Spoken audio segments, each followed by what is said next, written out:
This is Teachers Talk Radio, and you are listening live. Well, good morning, everybody. Good morning, and happy June. Despite when you're listening, today is the first Friday of June, and really excited. We have got a head teacher coming to talk to us on a very positive subject today, all around how we can create a really inclusive and happy, positive school environment. Morning, Tom, I can see is listening in. Morning, Marie. Morning to everyone who's joining me live. But if you're listening back, welcome to you as well today. We've got lots of questions that I want to ask Paul, who will be joining us shortly. But if you have any questions, and if you're listening live between 11 and 12, do feel free to pop them on the chat, and we can certainly try and ask as many questions as we can to Paul if there is time. I have got a lot of my own though. So hopefully, I think this is Paul just joining us. Morning, Marie, saying hello in the chat. And I guess it's quite nice to know we're going to be having a very positive conversation today, all around how we can create a positive and happy school environment. Just while we wait for Paul Brown to join us, if you don't follow his school already, you will find them on Twitter, Brandscore School, because some of the things Paul's talking about with us today, you might be able to see on their feed. They've got lots of lovely photographs of the things the children have been doing. One thing that I think is really interesting about Paul's school, and I'm sure he'll talk more with us about that later, is kind of what values a school holds dearly. And one thing that I think is really nice about Paul and his school is that their core value is to be a loving school. And I think that just really sums up really what schools should do and what education is about. It should be about that kindness, that support. And so that's definitely something I want to ask Paul more about today. How can you have, how do you fulfill that value of having a loving school? And what does that look like day to day? So let me just see if I can invite Paul to join us this morning. Hopefully no technical issues. So sit back and relax for the next hour with me. This program has been brought to you by the Happy Confident Company. Our clinically approved, ready-to-go wellbeing and mental health program will help your pupils thrive. In only 10 minutes a day, you'll be able to deliver social and emotional learning and wellbeing tools throughout your school. To find out more, visit us at www.happyconfident.com. So, just waiting for our guest to join us. And hopefully he'll be here very soon. Welcome to everyone listening. See, we've got lots and lots of people listening live this morning. So hopefully technology won't disappoint us. It's been a really nice week for me, working with my students this week. One of my students got something published, which is really exciting. She's currently a teaching assistant in a school. So really nice to see that, even as a student, as someone who's trained to be a teacher, the world is your oyster. You've all got an important voice to share. So think about ways that you can share that. The article was on Fusion magazine, and my student was called Natasha, and a really interesting article about how we can support children. I won't give it all away. You'll have to jump onto Fusion Mag and have a read. Apologies for the delay, just waiting for our guests to join us this morning. I know last time one of my guests had a few issues joining, so thanks for your patience. If anyone does have any questions in the meantime, do feel free to ask them.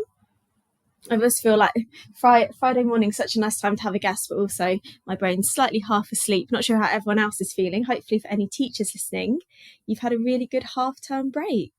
It's always really nice to see teachers on their social media sharing the things that they're doing in their half term. Really nice to see people making the most of having that extra time to yourself, and hopefully you've done something nice for you, so you're feeling restored and refreshed. I was speaking to teacher Matt last week, and his school has 2 weeks for half term.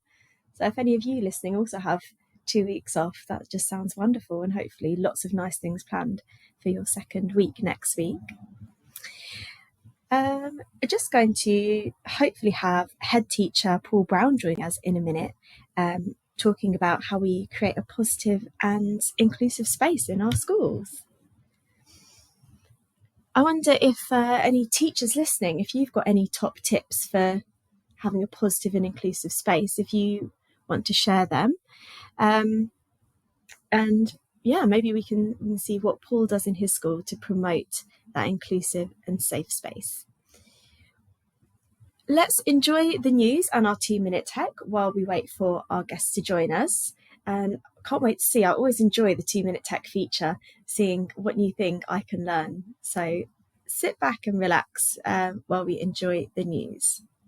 This programme has been brought to you by the Happy Confident Company. Our clinically approved, ready-to-go wellbeing and mental health programme will help your pupils thrive. In only 10 minutes a day, you'll be able to deliver social and emotional learning and wellbeing tools throughout your school. To find out more, visit us at www.confident.com. This is Teachers Talk Radio, and this is Teachers Talk Radio News.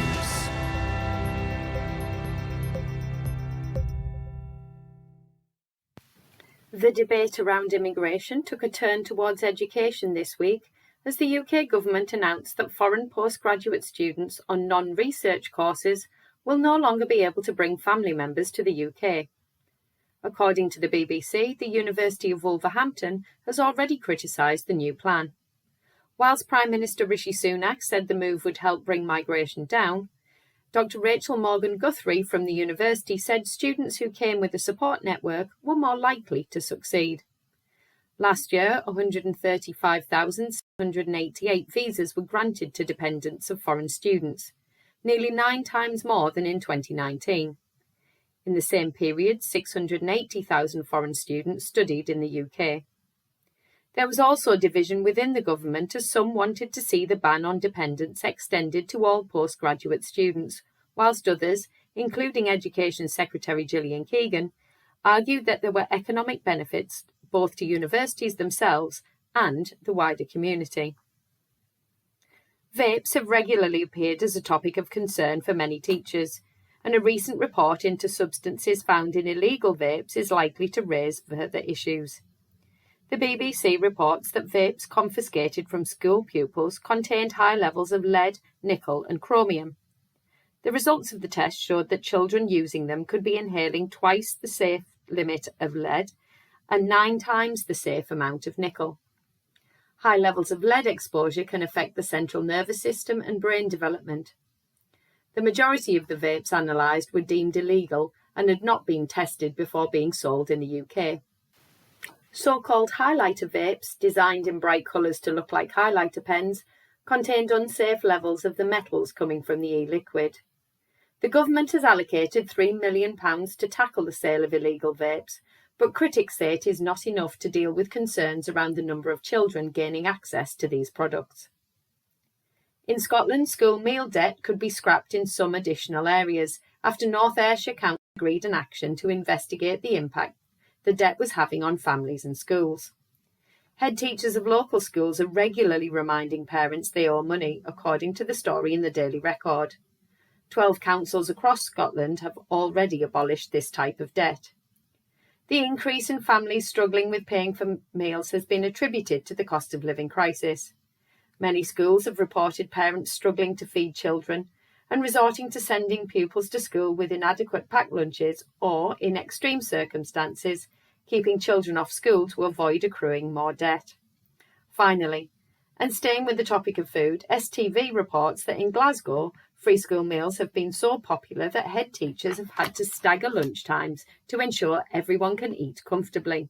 The increased uptake of children in P1 to P5 accessing a free meal has again been attributed to the cost of living crisis, meaning more families are needing to access certain benefits. But at least everyone is getting a good meal, and the staggered breaks have helped kitchens and dining halls to cope. This has been your Teachers Talk Radio News with Joe Fox. This is 2-Minute Tech with Steve Woods, your tech briefing on Teachers Talk Radio. Hello, this week I'm considering how easy it is to get distracted when researching on the internet. I'm putting myself in the shoes of a young person and have set myself a task of writing a report on the greatest invention of all time. I'm also not going to use ChatGPT. So, my first online search shows a lot of people claim the wheel is the greatest invention, and let's face it, there are a lot of them around. There are 9 million bicycles in Beijing, and that's a fact. That's 18 million wheels just on bikes in one city, if we assume nobody has a tricycle. This led me to want to know how many bicycles there are in the world. The answer I found was an estimated 1 billion. That's 2 billion wheels, again assuming nobody has a tricycle. Now I want to know how many wheels are there in the world. Another search tells me there's an estimated 37 billion, 24 of these billion being toys, and the next biggest share of 8.4 billion being on cars. A quick the results page poses an additional question I hadn't considered. Are there more doors or wheels in the world? Well, I simply have to know. In a few clicks, I find out it's estimated there are 48 billion doors in the world. So based on this research, there are more doors, and isn't a door a great invention? Yet it's not been proposed as one in my prior searches. And if there are that many doors, how many hinges must there be?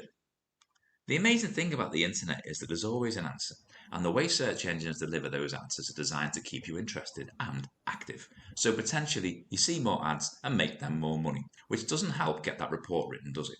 Does your school teach young people how to research effectively? Do our young people realise how much they are advertised at? I'd love to hear your thoughts. As always, want to get in touch at TC Radio Official. I'm Steve Woods, and that was 2 Minute Tech. 2 Minute Tech with Steve Woods, your tech briefing on Teachers Talk Radio. Well, welcome back with me, Poppy Gibson, here on the Friday morning break. I can't believe that the 2 Minute Tech thing has put the doors and wheels conversation back in mind, because I'd finally forgotten about that query. Are there more doors or wheels? I'm still not sure that that is totally right, but apparently it's doors. So if anyone else ever got involved in that debate last year, apparently it's doors. But let's move on, because I said it's going to be a positive conversation today, and hopefully we've got our guest here with us, Paul Brown. Good morning, Paul. Good morning, Poppy. How are you? Yay! Good morning. Much happier now you're here. Yeah, well, I'm much happier as well. I was having a proper meltdown at this end there, and I've no idea why I'm called such a bizarre name on this thing either, but I can't manage to work out how to change it, so I'm going to leave it alone in case it disappeared again. It's absolutely fine. It's just great that you're here, Paul. I'm so happy you could give us some of your half term, so we really appreciate you joining us. It's a pleasure. So, Paul, I've written a whole list of questions for you, if that's okay. And I know today our theme is kind of talking about positive school culture, but I thought maybe before we jump in with the questions, and I know we've got lots of listeners listening live as well who might ask questions, maybe could you please tell us a bit about you, about your own background, your own educational journey? Is that okay, Paul? Yeah, sure. Thanks. So I'm sort of coming, I guess, towards the latter end of my education career, sort of into my 50s now. I've been a head teacher for 21 years, coming up 22 years. Wow! Oh my goodness, that's amazing. Well, yeah, it is amazing, really. I look back on it and think, how have I managed that? But anyway, I've been a head teacher in 3 different schools in that time, and before, I've taught for 30 years, mainly up in the Lake District. I was really lucky in teaching up there, and Cumbria. I trained up there as well as a teacher, which was amazing, right into the Ambleside, in a teacher training college up there, which was amazing. It's gone now, sadly. And always been a big advocate for outdoor learning, sort of experiential learning, that sort of thing. Did a lot of work in central London in challenging schools, Tower Hamlets and places like that, Bethnal Green, to see if the same principles could be applied to those sorts of schools that weren't as privileged in their spaces and stuff, which was really challenging but really exciting. And then I had my first headship was in a really quite small school with only 4-5 classes. And that was quite challenging. And then after that, became the head of a school that had been put in special measures.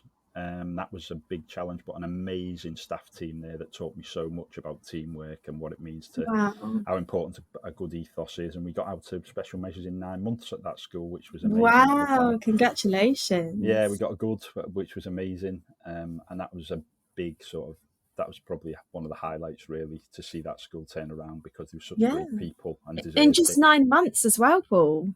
Yeah, that was, well, it was nothing to do with me. That was just with me asking them what they thought. They're the experts in the school. I'd only just arrived, so I just asked them what they thought we needed to do, and then I facilitated that to happen.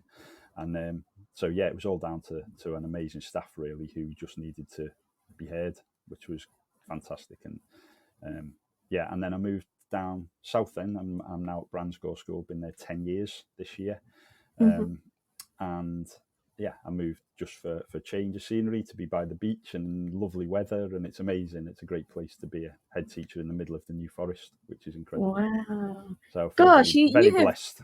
Yeah, I was going to say, you've lived and taught in some really nice parts of England. Yeah, I'm a lucky boy. Obviously, I'm originally from Liverpool, and my intention was always to go back to Liverpool and to teach there, and I never did. I never have, because I took a job in my last teaching practice school. So in those days, I thought having a job's a great idea. So as soon as I was offered one, I took it, and I didn't really look back. I've loved every minute of my teaching career. I love being a teacher. So. Love that. So maybe one day you might trade the beach for the banks of the Mersey, or no? Yeah, well, you never know. I sort of think I might be going all the way down to go all the way back up again. You never know. Maybe you don't know what the future holds, Paul. You do not. No. Wow, amazing! What a journey, and it sounds like you enjoy a challenge. Yeah, love a challenge. Yeah, that's what keeps you going, isn't it? If you don't feel challenged and excited by what you're doing, you probably should be doing something else, I think.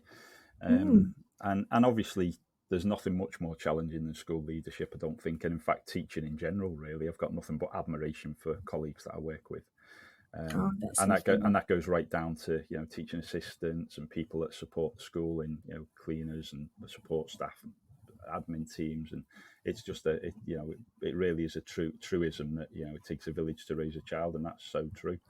And I feel very privileged. That's lovely. There's a lot of negativity around being a teacher these days, and you can get a bit swept away with all that. And I think actually the fundamentals of the job are still massively rewarding. It'd be nice to have a better environment to work in, but I wouldn't change it. Wouldn't change what I do.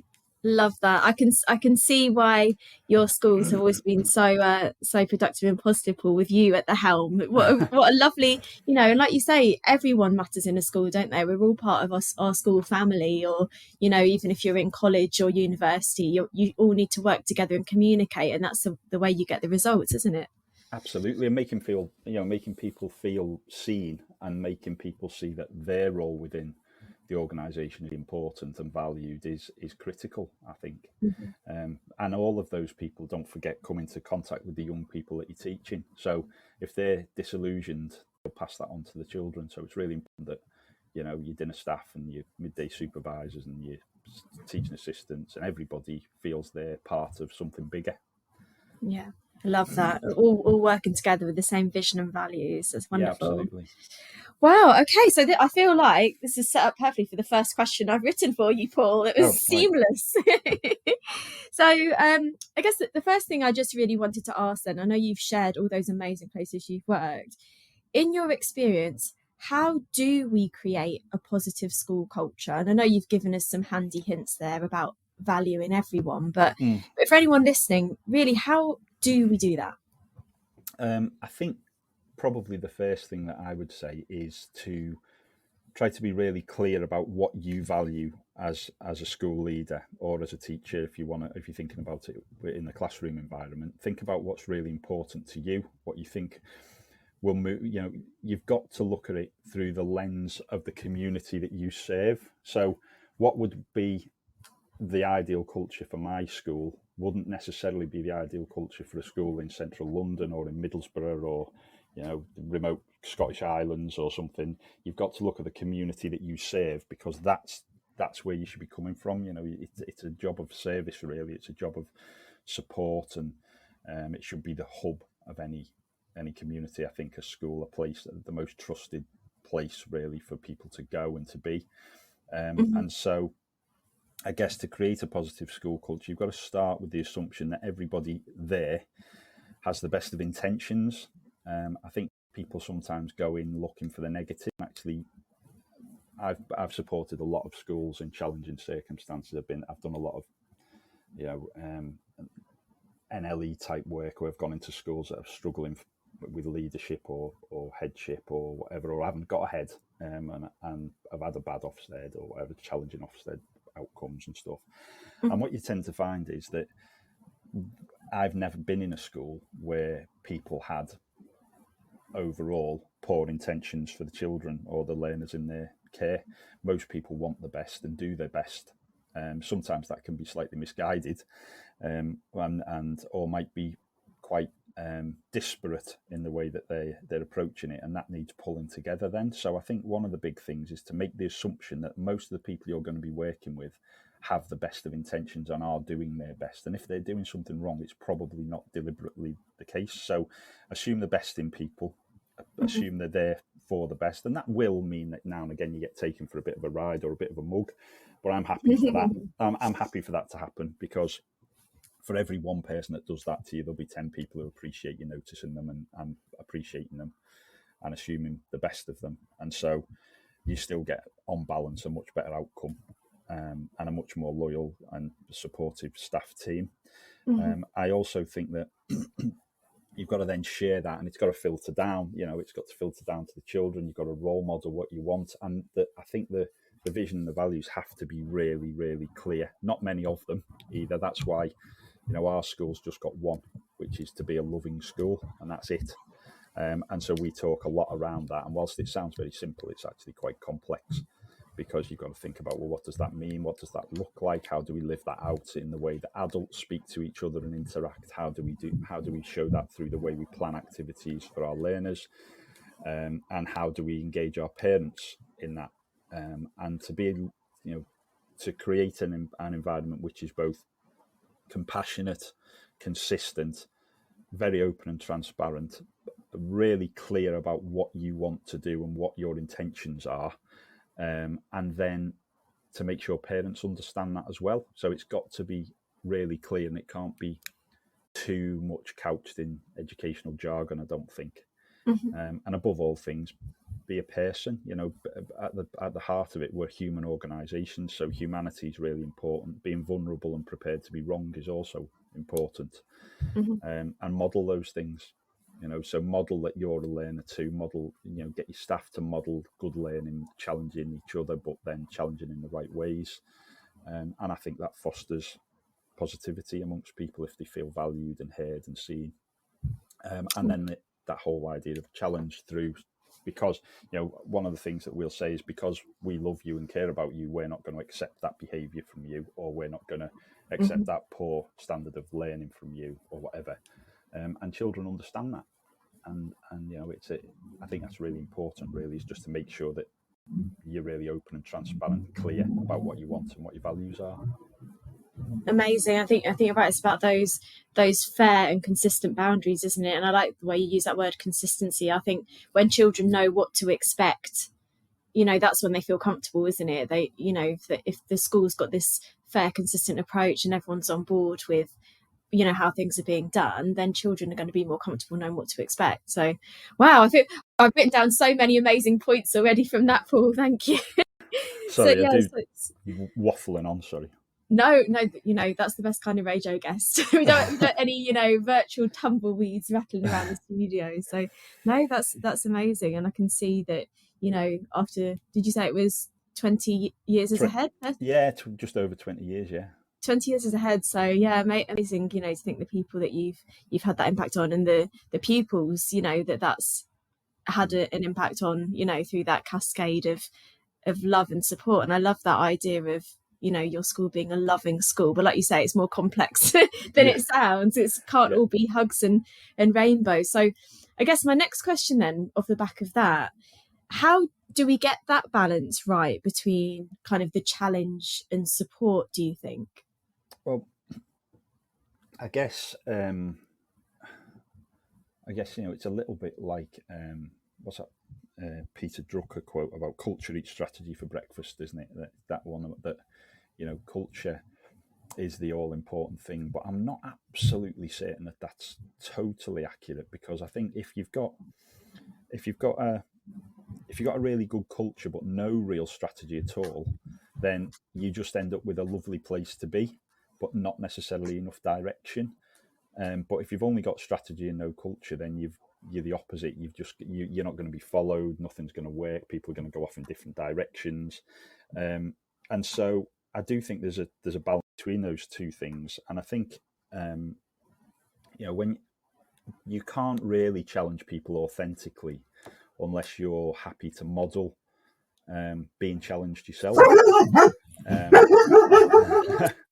And I think you know, if you can model being a good listener and valuing people,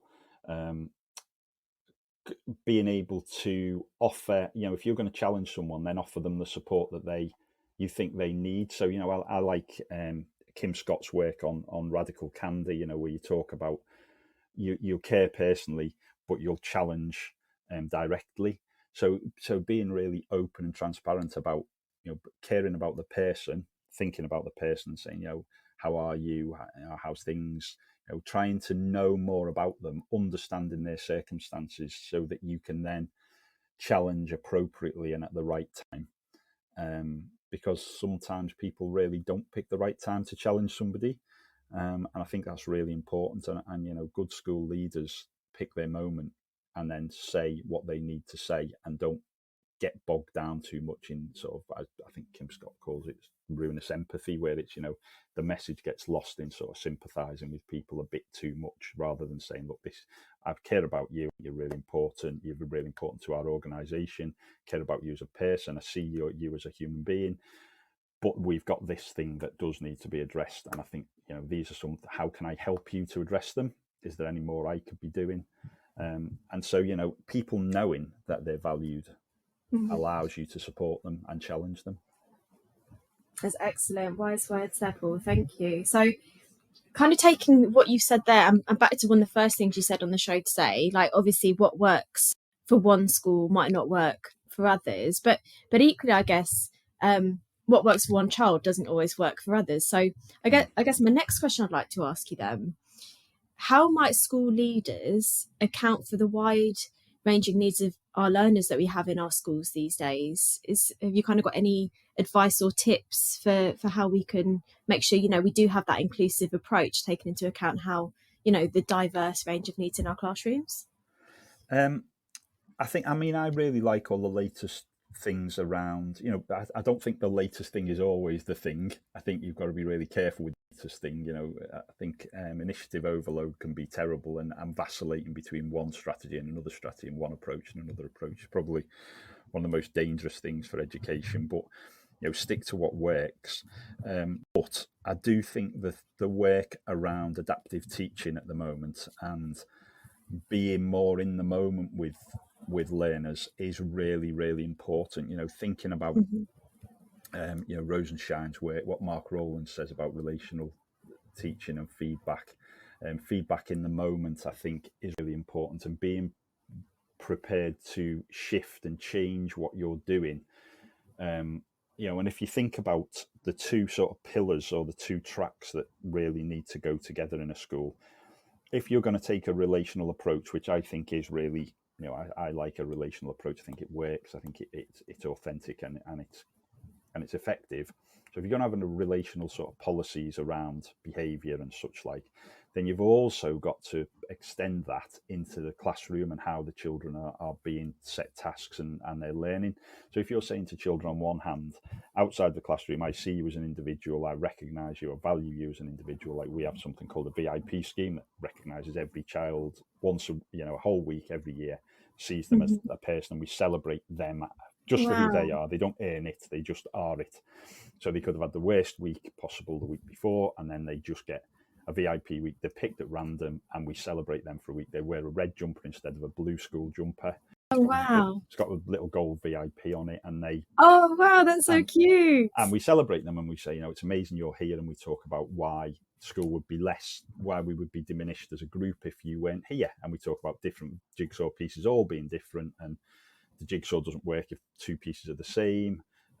But also a jigsaw doesn't look right if one piece is missing. So you've got to belong, and your shape is the perfect shape for that whole in our school. And so we talk about all those sort of things. If you're going to say that to children outside of the classroom and value them and see them as people and individuals, then within the classroom, what you're teaching them has got to be adapted to their needs and their abilities. And so you've got to be looking and thinking, right, the teacher can adapt a plan and differentiate, or whatever you want to call it, and say, right, these are the activities I'm going to do for these children in my classroom. But actually really great teaching now is, doing that assessment on the hoof, looking, doing your live marking and saying, right, okay, guys, you're actually moving on much faster than I thought. I think we need to change what we were going to do. You guys moving a little bit more slowly. We need to help explain that a bit more clearly. And, teaching is that really, and I think if you get that right, and it's really hard to get right, by the way, I'm making it sound very simplistic, but I really do think some of the adaptive approaches that are being talked about online and demonstrated nowadays could be really exciting moving forward, as long as you keep it fairly simple, and you do need to know your children. Mm-hmm. Yeah, such good advice. It does all come down to how well we know our learners, doesn't it? It really does.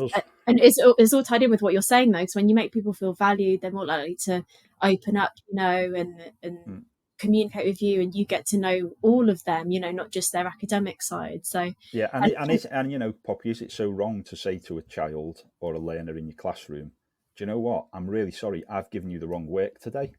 This is too easy for you. Or I think this, maybe this is a little bit too challenging just now. We need to just take one step back and it's nice for a child to think, oh, actually, it wasn't all down to me.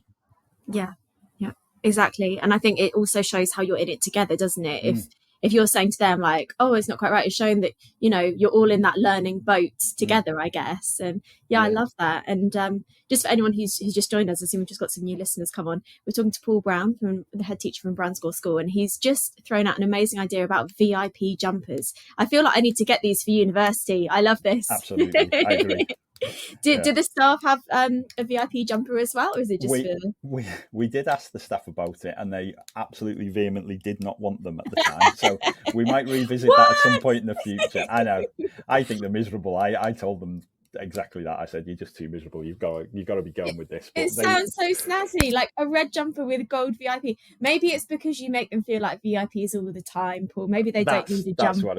I'm sure that's what it is. But we do things for the staff. We have a shout out board in the staff room where we just put out little thank yous and heart-shaped post-it notes and say, thanks so much for covering my lesson yesterday, or whatever. Thanks, you did a great job at running sports day, or thanks to Lynn for hoovering the carpets, or whatever, So sorry we made such a mess with the clay. That's usually what Oh, I love that. Oh, it's really nice. So many good tips and tricks here. Another thing,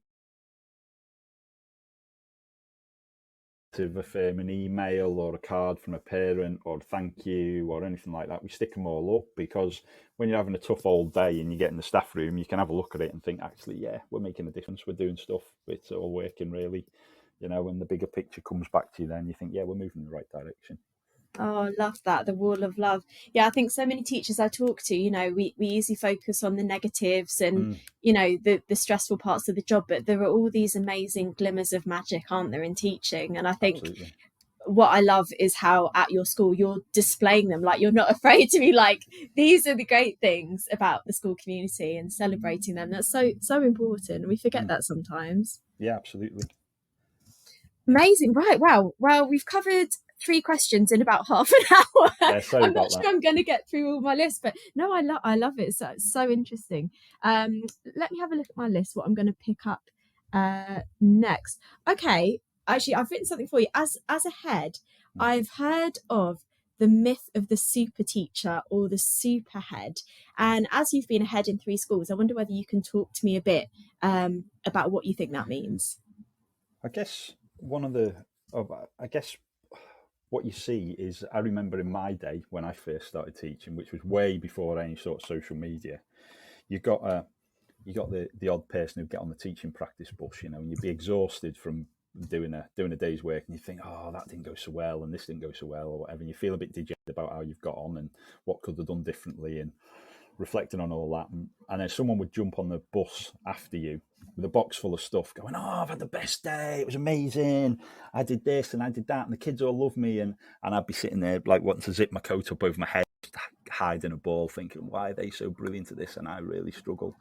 And actually, that's been magnified so many times more by social media. And I'm not saying social media is a bad thing, but I am saying treat it with care. And look at it with a skeptical eye sometimes, because if you were to look on, I don't know, but any social media really, you will see the most incredible displays, people saying, this is, my class are this and they're that, and I do this amazing thing and that amazing thing. And I'm quite sure they do, these teachers and head teachers do these amazing things. But actually stand back a little bit and say, well, we're all good at some stuff, but we're all struggling with other things. And it isn't perfect in their world, and you're just seeing the shiny side of the apple. The other side's rotten or bitten away or whatever. And it's really important to just remember that we're all struggling, we're all trying, we're all doing our best, and we all sometimes don't get it right. And sometimes we get the impression from the media or whatever that there's a super head who's going to come and sort it all out. Remember the London Challenge schools who had these amazing, very well paid super heads who came in and had them fired and sacked and sorted, and actually lots of those schools have gone backwards now. Some of them haven't. I wouldn't be able. I'm not an expert enough to say which have and which haven't. But there is a real risk in putting everything on the persona or the character of somebody. It can't be about just one person. So you might be a fantastic teacher in your own classroom, but if you're being a maverick and not working with the rest of the school team, and your classroom looks very different from everyone else's, you're creating that within school variation, which you need to be sharing that good practice or following the school's policies. And I know that sounds really boring actually to some people, but actually being creative within the school's boundaries and policies and so we're all doing the same things in the same way, and it's consistent for children, is much better. So being part of a team, I think, is far more important. Be a great team player, sharing. It's not about individual glory. This job, it's never been. It's about being the best part of the team you can be, and the better you are at that, the better you'll be. So you don't have to be a superhero. Superheroes tend to leave a wake of destruction behind them wherever they go. And that's not what we want. What we want is steady, solid, really creative people working together, because the parts when put together are greater, and the whole then becomes something more powerful. So in terms of behavior or anything else, be part of the team. Don't try and stand out just for yourself. Don't try and lose that ego a bit, is what I'm saying, I guess. And you can be misled by looking at social media and thinking everyone's a better head teacher, school leader, teacher than you are, and it just isn't true. Oh, such good advice. Thank you, Paul. And for any leaders or aspiring leaders listening, really good advice about being part of the team, even though you're the head of the school, being part of the team. I love that. The next question I wanted to ask you, Paul, is something a little bit different, but still linked. I wonder how important you think parents are when it comes to developing this positive school culture. I know you've spoken about valuing everyone in the school, but what kind of part do parents play in your school? Well, I think, in all the schools that I've ever been in, I always feel parents are so massively underrated as a resource. It amazes me really that these parents, sometimes you do have to take a step back and just look and think what's going on. Some schools are quite frightened of parents. They're scared to let them in. They're scared to get them involved. My question's always been, you're only ever as good as a school. Never mind Ofsted. You're only as good as parents say you are. And so it's really, really important for schools to help parents to understand their vision, their values, be really clear and transparent in that, and then show parents what you mean.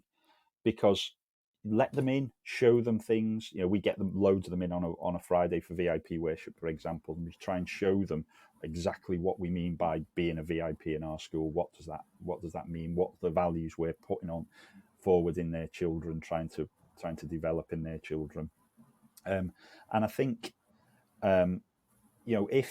if you can get parents on side, they are such powerful advocates for your school. They have so many talents and skills to offer, things, expertise in other fields that you might not have as a school. And I think it's really, really important, and if you take one little step back there and look at a parent and think this parent's being unreasonable or whatever, this is why we can't let them any closer to school. Actually, when you look a bit closer, you think actually they're trusting us with the most precious thing that has ever been in their lives. Their children are, if you said to any parent, what would you choose, your house or your child? It would take them less than a nanosecond to tell you which that is. So and what they're saying is, I'm going to take this most precious thing that's ever been created in my life, and I'm going to take them and give them to a whole group of strangers for 6 hours a day and hope for the best. And that is a massive act of trust and vulnerability from a parent. And so to then diminish that, so parents are sometimes a little bit unreasonable, or perhaps a little bit worried or a little bit anxious, and we should acknowledge that and see it, and then work from there. And if you get that right, if you show parents that your school is a safe place, it's a loving place, it's a place where your child's going to be nurtured and appreciated, and also shown the right things to do in terms of behaviour, learning behaviours, teach them how to be the right sort of person, and giving them opportunity to take responsibility. Parents love to see what goes on and will be powerful advocates for your school. I love that. And I'd actually never thought about it in that way, Paul.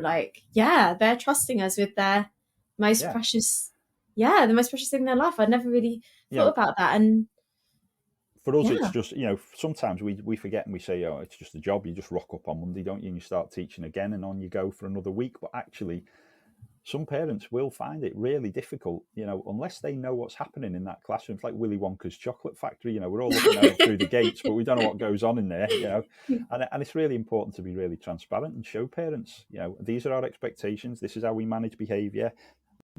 Parents are very quick to use the bullying word, aren't they? And so it's really important to say, it's not bullying, this is what we do. Come and have a look at a playtime, come and see what we do at lunch times, come and see a maths lesson or whatever. And it is vulnerable, it's a way of putting yourself in a vulnerable position as a school. So would you actually let a parent come and see a playtime, Paul? Absolutely. What? Yeah, why not? Why not? Because how would that work? Well, come and have a look. We if it would be informal, they would come in. They'd say, would you mind? They'd have to make an appointment to come, but they're very welcome to come and have a look if they're worried. Wow. And we also let them come and watch the children play if they want to. There's nothing to hide. It's a safe place. So. Wow, I love that. Wow, I might have to move my children to your school. I'd love to come and see what goes on. The thing is, children will tell stories, and when parents start to worry about their children, they start to direct the narrative to the negative. So they'll say, what went wrong at school today? Mm-hmm. And then the child goes, oh, mum needs an answer about what went wrong. I better think of something. And instead, it's much better for parents. We talk an awful lot to parents about saying, look, you're the really vital cog in this. Even if you're worried about us, even if you think we're doing something we shouldn't be doing, or we're doing it wrong for your child, please don't share that in front of your children. Please give the impression that you've got 100% faith and trust in our school. Because if you do that, your child will have 100% faith and trust in our school. If you talk to them, or if you overshare with them, or you talk over their heads to your partner about worries and anxieties you've got about the way school's doing something, they will hear it, and they will have worries and anxieties about the way we're doing things. And you need to create an impression that school is a great place to go. It's a really happy place, a place where you can feel safe, and it's a place where you're going to learn and you're going to be your best. And even if you don't believe that as a parent, challenge the school in the right way without the child knowing too much about that. Mm-hmm. Fantastic. Brilliant advice there for how we can support parents to help us develop our positive school culture. So for everyone just joining, we're just talking to head teacher Paul here about creating a positive school culture. So I guess my next question then, kind of lead on from that, is then how can individual teachers contribute to this school culture then, Paul? What kind of role do they have in your school? I think the big thing is being, it's up to the school leadership team to be really clear about their vision and values and show that and demonstrate that to the staff, and then say, and this is how our behaviour policy or our relational policy is going to be, and this is how we would like you to take that forward. Once the senior leadership team has made decisions about how behaviour is going to be managed, how planning is going to be done, how parents are going to be engaged, all those things, how the lessons are going to look and the timetables are going to look, then it's up to the phase team leaders or however you structure your school to then give that out to the staff and say to them all, how does that look for you, and make sure that that's really clear, and then keep revisiting that so that the staff really understand what they're supposed to be modelling, how they're supposed to be doing it, giving them maybe some scripted conversations to help them to make sure that they're telling people in the right way. Newer staff that are coming in need to have a mentor or somebody to support them, a buddy to support them, even if they're not new staff. If they're experienced staff, they need somebody alongside them who knows the school or is more familiar with the school, who can say, look, this is what we mean by that, this is what that would look like in practice, and model it to them and show them and get alongside them and be there, to coach. And, we're big on coaching. We do very little formal lesson observation. We do much more about developmental coaching. So coaching each other, supporting your colleagues, and then all getting behind the same messages and the same vision and values and living that out and challenging each other when we're not. And that's what an individual teacher should be doing. Things like, it's okay to have a little grumble in the staff room. That's absolutely what you should be doing. But if it starts to become corrosive gossip and unkindness, then I would expect some of my staff to say, I think it's probably better if you go and talk to them directly about that. Because if you allow a culture to get sucked into that vortex of corrosive sort of gossiping and backstabbing, it's pretty soon undermines the whole school, really, and so it's really important to sort of challenge that fairly directly. And teachers, stay on message, follow the policies, be part of the team. That's the big bit, really, for teachers, is just play your part within your phase team and then the wider school team, and try as best you can to stay. I know it sounds a bit corporate, doesn't it? Because I don't like the idea of corporate schools, and it makes me very nervous. But being united behind a set of values is really important, and modelling that. Definitely. Yeah, really good advice there, Paul. Thank you. So, yeah, I suppose that's right. We're all individuals, but part of this bigger thing, aren't we? It's important having your own identity, but also being part of the school's identity. And I think, for me, I could really see, because I think I worked in 6 primary schools when I was a teacher. Wow. And I could really see those where, I was totally supporting the school's values, and it just felt a better place for me to work. Whereas when I, worked in other schools where I didn't quite, agree with their behaviour management policy and marking policy, which all fed into that bigger vision. I didn't stay in those schools so long. and Poppy, I think that's right. It doesn't necessarily even mean that they're bad schools. It just means that for you as a person, that those vision, those values, or the way that school wants them to be applied doesn't suit, doesn't feel comfortable, it doesn't feel the right fit. And so they may well be very effective schools, but it's just not the right school for you as a teacher. And I've felt that before in schools, where I've thought, I've gone to support in schools and thought, blimey, I'm not sure I could have taught here. And I think that's fine, really. We are all different and we all have different values, and some schools suit us and some schools don't.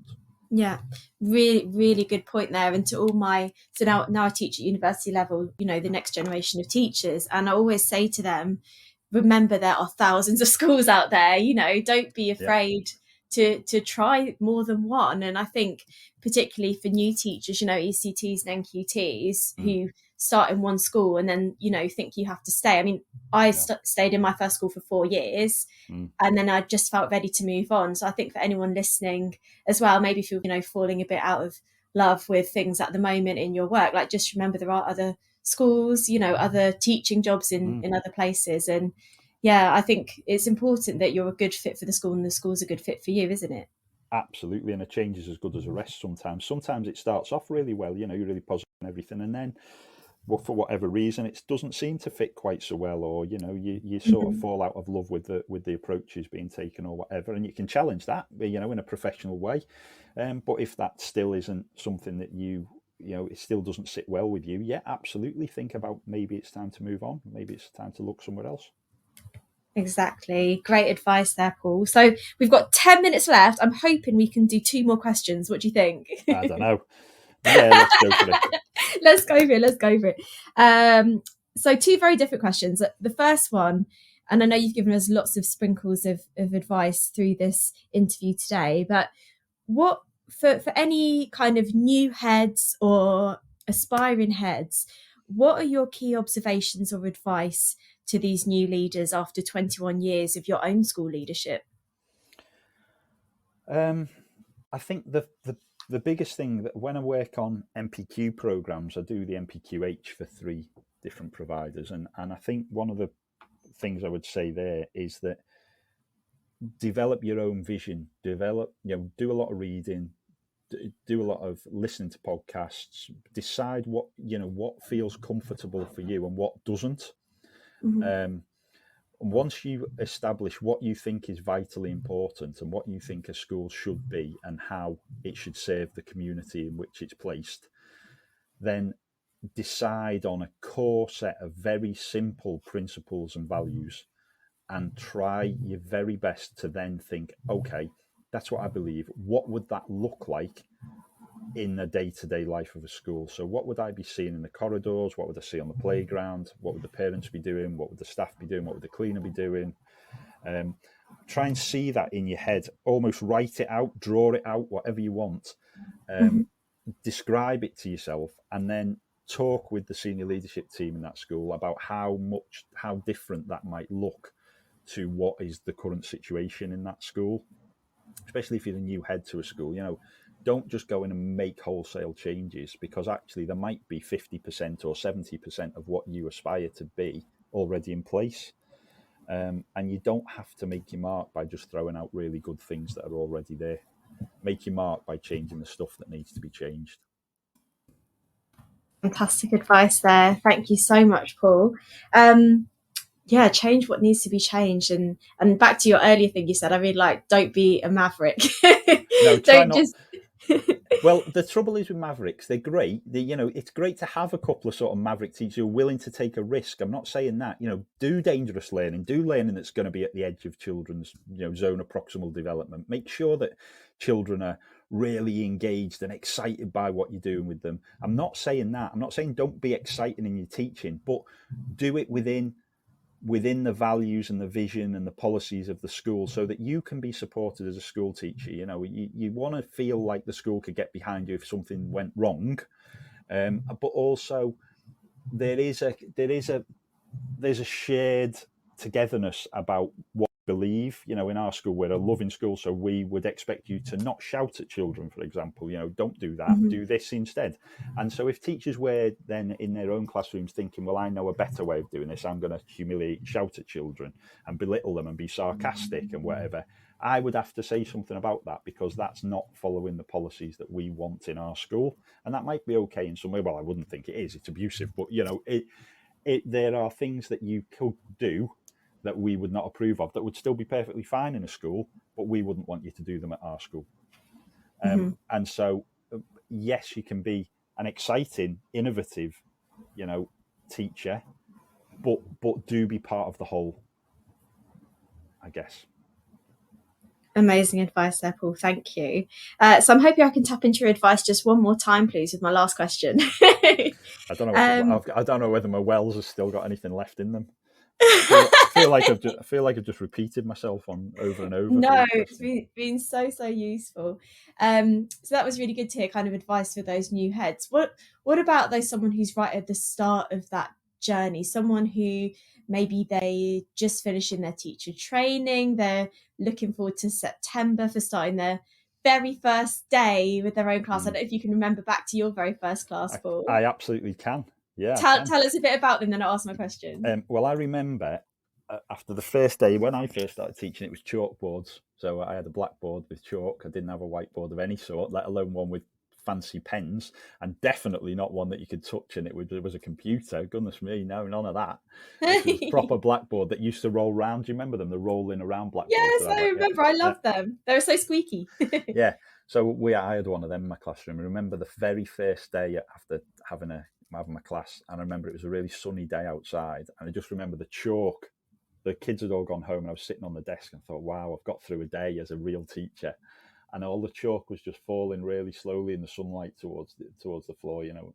And I just remember it being almost in slow motion, and it was an amazing feeling to actually feel that you had your own group of children and you had your own learners, and it was up to you now for a year to take responsibility. And, you know, if you go back to what I said about parents and the trust that they place in schools to look after and care for their children and educate them in a way that they would approve of, what that responsibility can lie really heavy on newly qualified ECT teachers, and the you know, going back to that idea, the myth of the super teacher, you know, looking online and seeing other people doing these amazing displays and having time to do their marking in a fancy way and doing all these incredible things, it can very quickly intimidate you and give you that imposter syndrome. You know, I'm not as good as all this. I'm never going to be getting away with this. And actually, my advice to them would be, you will be doing just great. Just stick in and ask for advice from friendly members of staff who are interested in your development, your progress. Do lots of reading around subjects that you think, you know, being really reflective is the big thing. I think when you're a younger teacher is saying, you know, not being too hard on yourself, but saying what went really well today and write down some stuff that went really well. And then ask yourself, well, why did that go so well? Why was that so great? And then, you know, one thing today that wasn't so brilliant, what could I have done differently there? And if you're not sure, talk to someone else. You know, talk to a more experienced member of staff and say, I'm thinking this, I'm not sure. What do you think? I think there's a real risk in less experienced, not necessarily younger, less experienced teachers newer to the profession, watching really experienced teachers. You know, I think Tom Bennett says something about, you know, you wouldn't go and watch Darcy Bussell at the Royal Ballet and then go, right, I've seen somebody doing ballet, I can do that next week. I'll crack on. You know, that's not the way to learn to be a ballerina or a ballet a ballet star of some sort. The way to do it is hard graft and learning as you go along. And I think I would subscribe to that is, you know, talk to staff about what are you doing? How are you doing that? You know, maybe getting somebody alongside you to coach you sometimes through lessons if you're worried. And being vulnerable and open enough to that. And, you know, that's what really strong learners do. You know, don't feel you have to be the finished article in week one or year one, or in fact, decade one, because we never are. And I'm absolutely not there by any means. Every day I go into school and I think, oh yeah, I could have done that instead. That would have been a much better idea. You know, every day's a school day, isn't it? Yeah, and I think the best teachers are learners themselves as well, aren't they? Absolutely. And I think being really open with your children about that as well in your class is really important. You know, oh, I've done that wrong, haven't I? What have I done wrong there? Oh my goodness. You know, love that. Being really open and really vulnerable is a real strength. You know, but you have to be a strong person to do that, don't you? So good. Yeah, just role model life, like just role model what it is to be human. Absolutely. And you actually have answered my question, which was what would your advice be? But some really good advice there that you've offered out. I think that the social media one is a biggie. Like I always say to my students, join social media, you know, get on all the good social medias, get on all the groups, the teachers, you know, hashtags and groups, but use them for inspiration, not as a comparison, because I think, you know, just like as anything on social media, like you said earlier, they show the shiny side of the apple. You can't see all the, you know, the rubbish piled on the kitchen worktop, you know, next to that cake or whatever. So I think exactly. Don't think your classroom needs to look perfect to be a positive learning space, because that's not the case. I mean, my classroom used to be a bit chaotic at times, but what matters is the learning and the progress and the support and the love in the room, isn't it? Not how tidy my desk is. I mean, hopefully the students didn't mind. Well, but it's absolutely true, isn't it? You know, learning is messy, and as long as there's, you know, organised chaos, you're probably fine. And you know, if that seems to like it's overwhelming, you talk to people about systems, you know, and strategies you can take. But I agree, you know, the best classrooms are usually busy classrooms, and children are getting on with stuff and being independent, and that does mean that they're not always the tidiest. Learning walls aren't always the tidiest, are they? Proper working walls that are used and applied well are not necessarily things of beauty, but they are really useful and worthwhile. So good. And just I'll end with just a very quick horror story. Thinking about, we've mentioned find the right school for you. I remember once my children were doing an activity in their classroom. I think they were doing some kind of group activity, all chatting away. I think I was in year 4 or 5. So, lots of, big children with big voices. And I just remember one of the school leaders at the time, won't name any names or schools, but the school leader stuck their head in through my door, just threw my door open, stuck their head in. They were like, gosh, what's all this noise going on in here? And I just remember literally shriveling, they were having really good peer learning. They were obviously enthused and excited. And I just remember just feeling like, all my power is just being sucked away by that comment. And I think as well, that's really hard. Sometimes you do have leaders that aren't so supportive.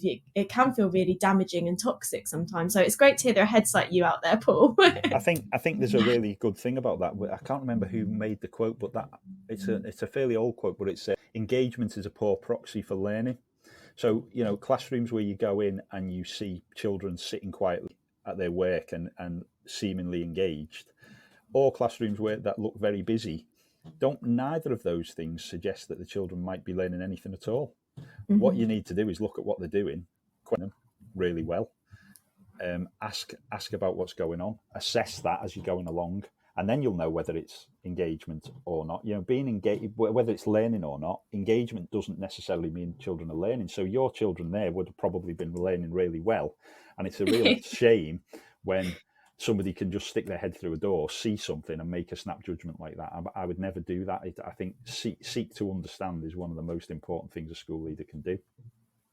Wow, more words of wisdom right in the final seconds of the show, Paul. Oh, you're so wise. You made me want to get back into school now and make a change. Thank you so much, Paul. That does actually bring us to the end of our show here on Teachers Talk Radio. But I just want to say a huge thank you, Paul, for giving up some of your half term to come and talk to us today. You're very welcome. I'm going to the beach in a minute. Wow, amazing. Wow, you've earned it after giving us all your wisdom. I hope that the sun stays out for you and you have a wonderful weekend. You too. All right, take care, Paul. And to you. everyone listening, thanks for joining us and see you again next time. Take care. Bye, Bye, Paul. Bye.